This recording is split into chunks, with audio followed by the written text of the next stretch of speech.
لما تعمل ملف مع شركة سياحة ولا مع أي حد، راجع تاريخ الفندق متوافق مع خطة الرحلة ولا لا، وكمان يكون الطيران متوافق مع الفندق. يعني انت هتوصل يوم كام وهترجع يوم كام، كذلك برضو انت هتخش الفندق امتى وهتطلع من الفندق امتى، وخطة الرحلة هل متوافقة مع التواريخ ولا لا. فانت هتراجع التواريخ وهتراجع اسعار الطيران واسعار الفندق، وهتترجم خطة الرحلة اللي معمولة لك. لو اي حد مساعدك ترجم خطة الرحلة، شوف خطة الرحلة انت هتعمل ايه، مش علشان انت هتتسأل، لا، عشان تشوف خطة الرحلة هل في مثلا مزارات هتدفع فيها فلوس، هل خطة الرحلة مكلفة، هل الفلوس بتاعه الفندق والطيران وخطه الرحله متوافقه مع حسابك البنكي. يعني انت مثلا معاك 150,000 في حسابك البنكي وخطه الرحله كلها عامله 80,000 جنيه، مش منطقي ان واحد مثلا معاه 150,000 هيصرف 80,000 جنيه، هيصرف نص فلوسه في اسبوع. فانت لازم تكون عارف خطه الرحله في رينج كام، هي مبدئي وكل حاجه، بس القنصل لما بيراجع على اوراقك ممكن يديك رفض بسبب خطه الرحله مش بسبب اوراقك. عشان كده في ناس بتقدم بعد فتره وبتظبط حسابها البنكي وبتعلي فلوسها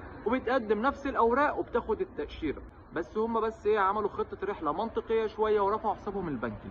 فانت خلي بالك خطه الرحله ممكن تاخد رفض بسببها، لان في سفارات كتير بترفض بسبب سعر الطيران، او بسبب مثلا الرحله مش منطقيه، او مثلا رينج المبلغ اللي انت عامله لخطه سفرك مش متوافق مع حسابك البنكي. واحد متزوج معاه 200,000 جنيه هيروح يصرف له 100,000 جنيه في اسبوع، وهو اصلا عنده 3 اولاد وعنده زوجه ومصاريف، مش منطقي خالص. فلازم تكون خطه الرحله منطقيه لحسابك البنكي.